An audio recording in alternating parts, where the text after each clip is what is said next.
Hi, this is Colin Triplett with Mint Condition Fitness, and today we're talking about fitness over 50. So the reason I care so much about this group is because I feel like when you hit 50, it's really just the beginning of a whole new part of life, right? You spent the first 50 years building, growing, you've focused on your career, you've focused on your family, and you get to this point and you get a little bit more time. Hopefully you've built a stable career for yourself. You have some disposable income. You aren't spending it on education anymore. And you can start doing things. Your world of opportunities and possibilities opens up. But if your health and fitness are not what they should be, then it's going to be really hard to really enjoy that time as much as you could. So 5 things we talk about in the article that are really important for really for anybody, but there are things that are often neglected in workouts that need to be addressed, especially for when you're 50, 60, 70, and beyond. So first is vision, right? I doubt that there's many people at all that really work on vision or train vision, and yet it's such a critical part of health and fitness. If you can't see well, then it's going to, obviously in every day-to-day life things it's hard, but in your movement and your balance and things like that, it can also play a role. So I'm just going to give you a quick test and drill for this. And there's lots of different things you can do, but the drill or the test that you're going to do, and then we'll use it as a drill as well, it's just called an eye circle. So kind of turn to the side so you can see.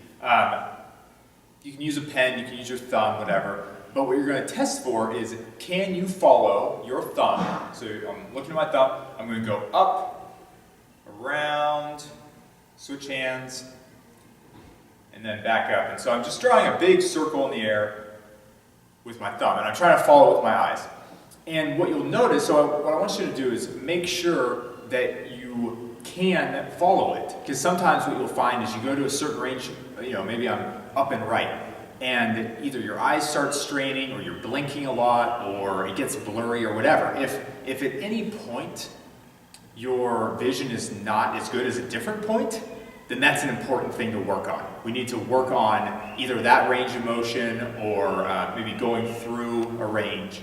But the cool thing is that just in exercising that, what you're going to do is do the eye circle. So it's the test and it's the drill. For balance, kind of same idea. We're going to use the test as the drill. So for this one, can you stand on one leg? And if you haven't tried this in a long time, you may be surprised at how hard it can be. So just 1 foot down, 1 foot up. Can you stand there? You should be able to stand on one leg for 10 seconds. That should not be a problem. Now you can challenge yourself a little bit more by closing your eyes, and that's going to add an added layer of difficulty. But eyes open, you should be able to stand on either leg 10 seconds, no problem.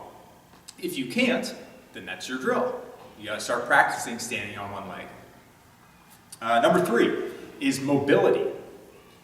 So a great test for this is so basically the way the test will work is you have to get down to the ground and back up without using your hands, okay? Down to the ground and back up. So I'll show you how to do this, but if you struggle, then what you end up seeing is maybe you don't have the flexibility to get down without the hands. So, if I go down here and then down to the hips and then lay down and then back up and all the way up. So 0 hand use. But what you might find is you get down to here and you don't quite have hip mobility, so you got to put a hand down to help. Or you don't have core or hip strength. That can also play a role. But a lot of times the mobility is the limiting factor. So you're finding that you have to really use your hands a lot to get down or get back up. Mobility is something you want to work on. And I think most of us know the things we need to do to move better, right? Different stretches, things that your PT or fitness trainer has given you.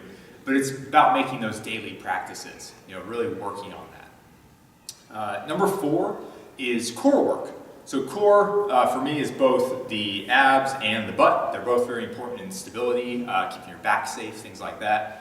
And so the test and the drill, again, same thing here, is So the plank, I'll just show you, most people know what a plank is, but I want to show you, make sure you have good form and all that. So in the plank, we're just getting really long, elbow, I do an elbow plank.